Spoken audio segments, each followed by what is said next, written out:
There's something dark and messed up about having to cut down a tree in order to build a greenhouse. Anyways.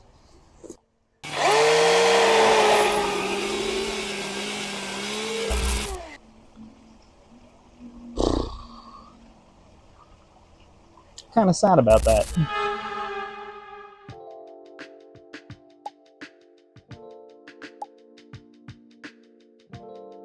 In a past video, I took a 1,000-gallon stock tank and turned it into a pond. A place where I am going to keep all of my aquatic plants I keep in my main pond and move them over to that one during the winter, with the intention being building a greenhouse over the top around the whole thing.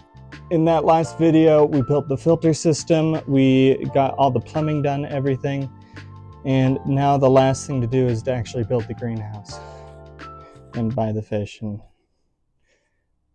getting ahead of myself. That's the exciting part. But we don't get to do that until everything's done. Boo! We are going to utilize the existing pergola and frame up some walls around it to make it a little bit bigger, make it so that we can actually cover the entire space and still have somewhere to be able to stand inside with a door and access. That way, if I need to work with the plants or the future fish that'll be in there, things like that, it'll be easy. Let's get started. With framing the greenhouse, there really wasn't anything special that went into this. I just had a bunch of scrap wood left over from building the deck and just stuff I had on hand, so I did not go out and buy any wood to build this pergola. Some of the things that, or this greenhouse, some of the things that were important to me in building the greenhouse were I wanted to make sure I had enough space that I'd be able to walk into the greenhouse and walk around, as well as still be able to access the filter system. Something else I was considering while building this was making sure that it wouldn't just be a single sheet of plastic that was insulating the air. I wanted to have 2 sheets of plastic. So there's almost like a pocket of air that would help retain some of the warmth inside of the greenhouse. As you're watching this, just keep in mind that I'm trying to make what wood I have on hand work. Some of the ways I am putting this together is probably not the right way to do it, but it'll work for what we need it to do.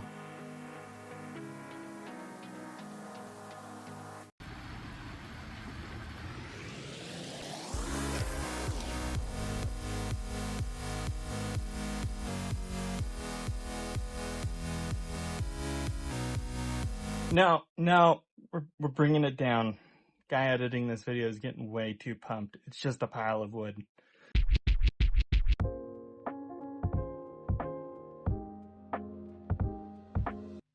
I mean, yeah, it's a pile of wood, but at least it's... it's still not great looking. But this little video montage at least captures it nicely. It will work. It'll do the job we need it to. The plastic sheeting I picked up, it is 6 mils thick, and it comes in a roll that is 20 feet by 100 feet long. The roof framework is built out of PVC pipes. I just used 1/2-inch PVC. It's pretty affordable construction material. The ribbing that is creating the roof, there are going to be 2 layers. This is the internal layer for the roof. The actual layer that'll go over the whole top is going to be much more reinforced. On this side and on the far side of the roof, I have 1/2-inch PVC with 1/2-inch T-fittings spaced along it, and that is what's going to create a place for the loop or the rib to go up and over the entire structure. Multiple evenings were spent building the roof. Worked pretty late into the night, but the lights illuminating the pond on the inside created this beautiful lantern effect, and it wasn't a bad way to end the day.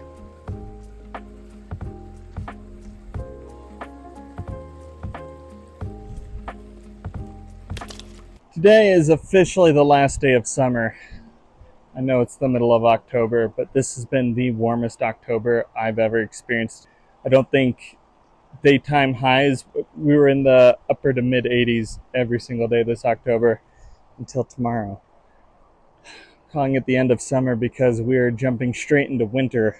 It's not snowing or anything, but geez, it is going to be nothing but rain. So I've got a lot to get done tonight.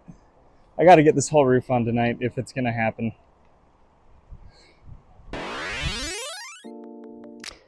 Living in Utah, one thing we do have to deal with quite a bit of is snow.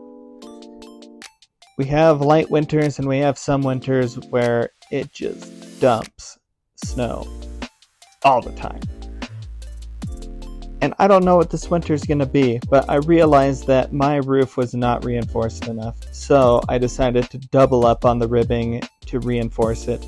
I also decided to, in addition to the loops, have PVC going through them, woven in between to reinforce it more. This, I'm hoping, will also eliminate the chance of pitting or valleys forming where water would build up and kind of create these little puddles in the roof that'll just get worse and worse over time as the plastic stretches.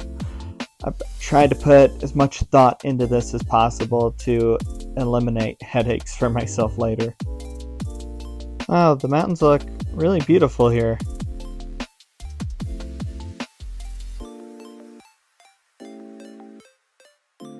Remember how I said I needed to get this all done before it rained the next day? I didn't get it done. That's alright. I ended up just going and working on a different project. Made a video of that too if you want to check it out. Got a bunch of rain. It's a couple days later now. We're just going to keep going. Zip tying the PVC together gave it some additional reinforcement. I also ended up making these weights for my wife that she didn't need for reasons. So I ended up just attaching these to the posts around the greenhouse just to give it some extra reinforcement so this thing doesn't get blown away.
One of the challenges I was facing with moving these plants into the greenhouse is that they cannot be sitting at the very bottom of that tub.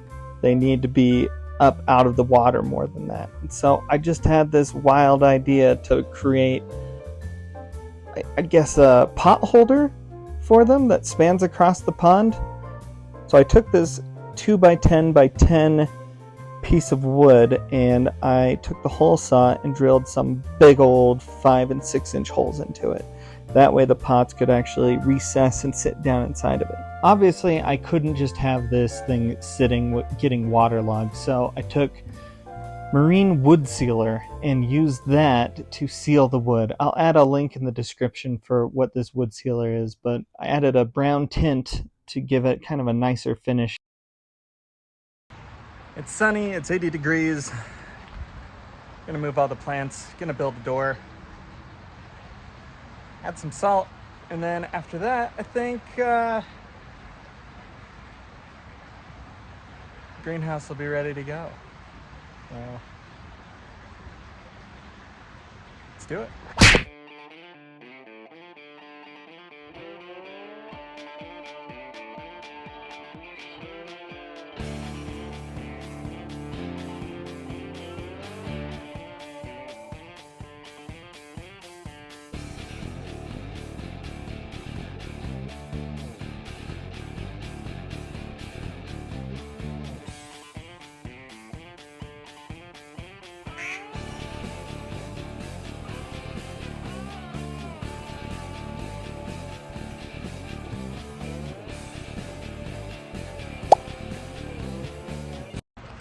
kind of astonishing how many plants I've jam-packed into that bog filter. Greenhouse felt pretty spacious until I just finished getting them all inside of it. They aren't actually placed yet, but this is what I mean.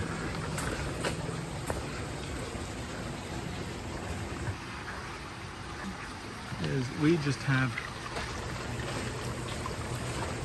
plants everywhere. So we got to get these placed. We got to get the pond ready for tomorrow. I'll explain why in a second.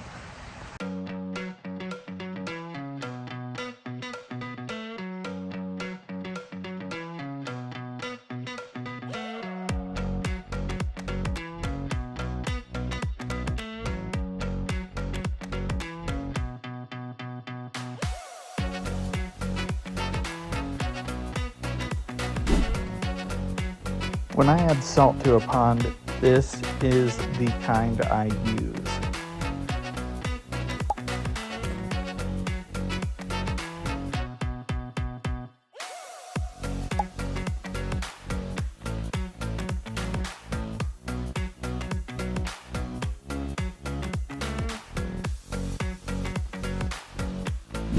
The greenhouse is ready, the pond is ready, the plants are moved. All that's left are the fish. Now the pond has been salted, and tomorrow we get to go pick them up.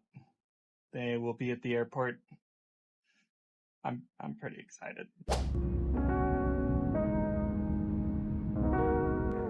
Now look what I got with me. A box of fish. Just picked them up from the airport. Now we're heading home, and this is the part where we create suspense and say thank you for watching. You'll have to check out next time, and we'll unbox the fish. Catch you later. Bye.